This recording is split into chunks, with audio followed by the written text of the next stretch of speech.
দামের ব্যাপারে open challenge সাগর electronics. Debnath হাসপাতালের বিপরীতে বাসুদেবপুর, আরামবাগ। যাচাই করুন আজই। শিবম মার্বেল অ্যান্ড গ্রানাইট, ঐতিহ্য আর আধুনিকতার মেলবন্ধন, এখন গড়বাড়ি, আরামবাগে। ফোন 9475179586। নদীতে জল কমে গেলেও বহু পরিবার জলবন্দী হয়ে রয়েছে গোঘাটের বালি অঞ্চলের পেচেরা এলাকায়। গ্রামের পর গ্রাম 8 থেকে 10 দিন ডুবে আছে বন্যার জলে। গ্রামের নলকূপগুলি বন্যার জলে ডুবে যাওয়ায় পানীয় জলের অভাব দেখা দিয়েছে। একতলা বাড়িতে জল ঢোকায় বাড়ির ছাদে ত্রিপল টাঙিয়ে মানুষের বসবাস, অথচ এলাকায় ছোটদের প্রাথমিক বিদ্যালয় আছে। বন্যাপ্রবণ এই এলাকার মানুষের দুর্ভোগ কিছুতেই কমছে না। হাঁটু সমান জল দাঁড়িয়ে রাস্তায়, বাড়ির চারিদিকে কোমর সমান জল দাঁড়িয়ে আছে। পানীয় জল সরবরাহকারী পিএইচিতে জল দাঁড়িয়ে আছে। এছাড়া ভয়ঙ্কর সব সাপ ঘুরে বেড়াচ্ছে। সব মিলিয়ে এলাকার মানুষের নাজেহাল অবস্থা। এখানটা পুরো এক গলা হয়ে গেছিল, তাতে সাঁতারে আমরা জল দিয়েছি দুবার, রাত্রিতে দিতে পারা যায়নি। তো এখন এক কোমর জল আছে, চারদিকে সাপ বেরোচ্ছে, নিচে দাঁড়াবার জায়গা নেই কোথাও। রাস্তায় এসে জল ছেড়ে দিয়ে আবার সাঁতারে পেরিয়ে যেয়ে জল দিতে হচ্ছে। আতঙ্কে আছেন? খুব আতঙ্কে। চারধারায় যে সাপ আছে, সম্বলপুর এই 1 নম্বর পাম্পের বালি অঞ্চলের এই অবস্থা। প্রশাসনে কি এসেছিল? না, প্রশাসনের আসেনি। একদিন এসেছিল প্রশাসন, দিয়ে গেছিল। তো বারবার সাহেবকেও শুনেছি এই ব্যাপারটা, মাটি ফেলার ব্যবস্থা করে দিন। আর নিচে ঘরটা দেখেছেন, আজ এক গলা জল, ভিতরে তো সাপ বসে আছে। এই খুলেছিলাম, মালপত্র আছে পাইপের, যেটা নষ্ট হচ্ছে। কি নাম আপনার? আমার নাম শত্রুঘ্ন দোল। এই জায়গাটার নাম? এই জায়গাটার নাম শ্যামবল্লভপুর। আপনি কি দায়িত্বে আছেন? হ্যাঁ, আমি valve operator. Arambagh steel and wooden furniture, নিজস্ব কারখানায় তৈরি যাবতীয় ফার্নিচারের অভিনব সম্ভার। ঠিকানা দেবনাথ নার্সিংহোমের পাশেই, বাসুদেবপুর, আরামবাগ। 2024 সালে অতিবৃষ্টি এবং জলাশয়ে জল ছাড়ার পরে প্লাবিত হয়েছে, এখনো বেশ কিছু জায়গায় জল জমে আছে, কি বলবেন? দেখুন, বালি অঞ্চলের আমি যতদিন প্রধান হয়েছি বা আগেও আমি দেখেছি, যেটা মানে আমার ছোটোবেলা থেকে বা যেগুলো আমরা দেখেছি, সেটা হচ্ছে বালি অঞ্চলের দামোদরপুর, আর হচ্ছে আপনার পেচারা, মালমহল, মির্জাপুর, আর হচ্ছে ছোটো ডোঙলের বেশ কিছু জায়গা। এই জায়গাগুলো সারা জীবনই প্লাবিত হয়। মানে যদি আপনাকে একটা কথা বলি, দ্বারকেশ্বরের জল যদি বেড়ে আমাদের ওখানটা দিয়ে, মানে আমি যে বুথের মেম্বার, তারপরে আমি পঞ্চায়েতের প্রধান, সেই বুথটা দিয়েই মানে দ্বারকেশ্বরের জল পাস হয়। কিন্তু এটা হয় যেটা শিলাবতী এবং কংসাবতী, এই দুটো নদী যদি ভরা টাইট থাকে এবং এখানকার জল যদি খুব মানে টায়ার্ডের দিকে থাকে, তাহলে কি হয়, ওই জলটা ফুলে ফেঁপে আমাদের দিকে ঠেলে। এবারে দলকার জল সংস্কার যদি না হয়, তাহলে এটা আলটিমেটলি আমরা যদি প্রশাসনের সবাই এসে আমরা এখানে দাঁড়িয়ে থাকি, কিন্তু কোনো কিছু করতে পারবো না। কারণ এটা একটা প্রকৃতির অবস্থা এবং ভৌগোলিক অবস্থান। এই জায়গায় দাঁড়িয়ে আপনাদের মাধ্যমে এবং সবাইকেই আমরা বলবো যে বালি অঞ্চলে নয়, যদি আপনারা সকলে মিলে চেষ্টা করেন, যদি ঘাটাল মাস্টার প্ল্যান কিংবা আরামবাগ মাস্টার প্ল্যান, এই দুটোর একটা যে কোনো একটা হয় এবং ওই আমোদর নদী যদি সংস্কার না হয়, তাহলে আমরা কিন্তু কোনো রকমভাবেই কোনো কিছু করতে পারবো না। শিলাবতী, আমোদর নদী, এটা হচ্ছে মেনলি শিলাবতী, আর হচ্ছে কংসাবতী, আর আমোদর। এই 3টে নদীর জল কিন্তু ওইখানটা আসে। মানে আপনারা ভাববেন যে এই জলটা ওপর দিয়ে আসে, নিচে থেকে ওপর দিয়ে আসে, ঠেল মারে আমাদের এই জল।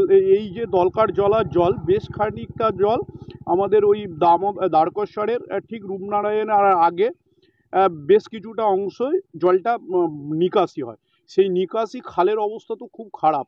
আমরা কেন্দ্রের কাছে এখান থেকেও বারবার রাজ্য সরকার এবং বিভিন্ন দপ্তর হচ্ছে চিঠি লিখছে আর করছে, কেন্দ্র সরকার কর্ণপাত করেনি।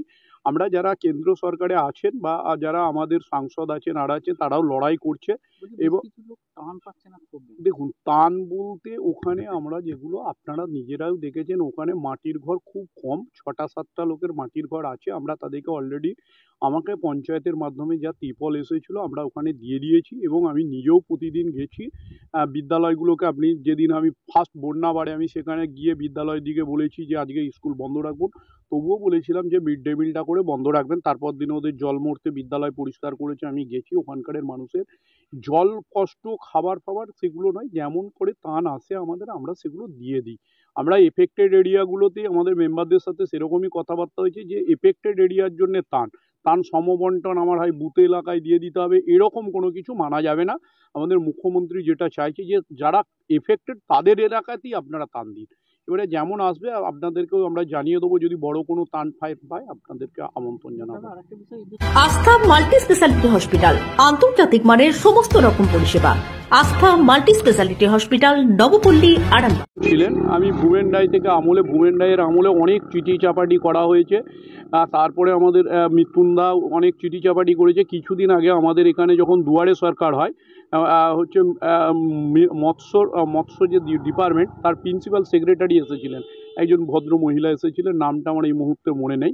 তিনি আমাদেরকে কিছু বলেছিলেন, আমরাও কিছু প্রপোজাল পাঠিয়েছিলাম। শিবকুটিরটা তো সংরক্ষণ করতে পারলে খুব ভালো হতো, কারণ এতে অনেক ইতিহাস জড়িয়ে আছে।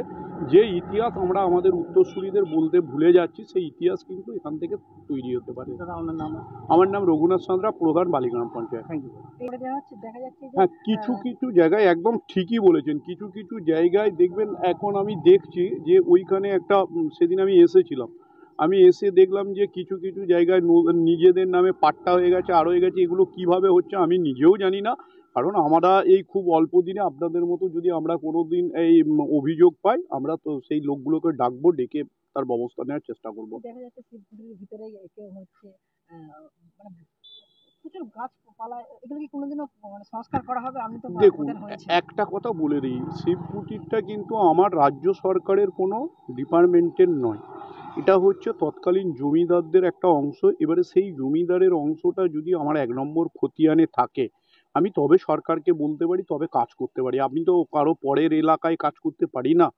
এবারে আমাদেরকে সত্যিকারের কথা বলছি, আপনাদেরকে পঞ্চায়েতের এখন ফান্ডিংও ব্যাপার জানেন, 5th SFC আর 15 এই দুটো থাকে, আর আমাদের জেনারেল ফান্ড। আর গ্রাম অঞ্চলে জেনারেল ফান্ড কেমন আপনারা নিজেও জানেন, যে কর সাধারণ মানুষ দেয়, সেই করের টাকায় কতটা উন্নয়ন করতে পারবো সেটাও ব্যাপার আছে। আমার নাম রঘুনাথ সাঁতরা, বালিগ্রাম পঞ্চায়েত প্রধান। আপনাদের ভালোবাসার আর এক নাম চন্দন জুয়েলার্স। চন্দন জুয়েলার্স, আরামবাগ, সদরঘাট, হুগলি। এক গলা একদম জল হয়েছিল, মরেছে জলটা। সাঁতরা দুবার তখন জল দিয়েছি। হ্যাঁ, এসে সেখানে গিয়ে থাকে, সেখানে এক গলা। কাকা বলবে, আমি যেটা বলছি হোয়াটসঅ্যাপ করে দিয়েছি ছবি। দেখুন, এক গলা জল এই সাপ বেরোচ্ছে। সাহেবকে বলবো তো, যে এরকম পরিস্থিতি ভালো করে বলবো। মালতী মাতা হাইস্কিং মিল আপনাদের জন্য নিয়ে এসেছে সম্পূর্ণ ঘরোয়া পদ্ধতিতে চাতালে শুকিয়ে তৈরি কৃষ্ণভোগ মিনিকেট, ডহর, বাঁশকাঠি, মহারাজা জিরাকাঠি ও দুধেশ্বরীর মতো উন্নত কোয়ালিটির চাল। এই সমস্ত চাল পাইকারি মূল্যে পেতে অবশ্যই আসুন ভালো গুণমানের চাউলের একমাত্র বিশ্বস্ত প্রতিষ্ঠান মালতী মাতা হাইস্কিং মিলে।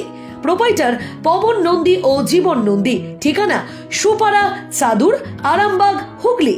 বিবাহে বাধা, দাম্পত্য কলহ, ব্যবসা বাধা, চাকরির সমস্যা, বিদ্যায় বাধা, প্রেমে ব্যর্থ, সাংসারিক অশান্তি, মাঙ্গলিক দোষ, কালসর্প দোষ সহ যে কোনো সমস্যার সহজ ও গ্যারান্টি সহ সমাধান পেতে আসুন শ্রী অজয় শাস্ত্রীর কাছে।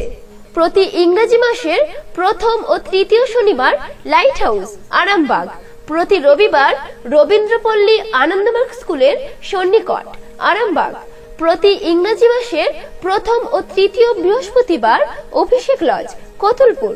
এছাড়াও বসছেন বিষ্ণুপুর, শিয়াখালা, কলকাতা, বর্ধমান, দুর্গাপুর ও শিলিগুড়ি। অগ্রিম নাম নথিভুক্ত করতে ফোন করুন 9933854984। চুড়ি, তুমি নারীর প্রিয় সব উৎসবে বাউটি, বালা, চূড়, মান্তাসা দেখলাম মন ভরে। জনপ্রিয়তায় আজও সেরা মিনা করা ঝুমকা, কানে দিলাম কানপাশা, পূরণ হলো সব আশা। হাতের আঙুলের আংটি নানা ডিজাইনে পাবে, ঐতিহ্যবাহী নেকলেস আজও মনে ধরে, জড়োয়া, সীতাহার সবার নজর কাড়ে। তাই তো বিয়েতে পেলে এত গয়না সবার মনে ধরে। নতুন সম্পর্কের শুরুটা আজও সোনার মতো খাঁটি। যখন সেরা জিনিস, সেরা কালেকশন, সাথে ন্যায্য দাম, তবে উন্নতর কেন?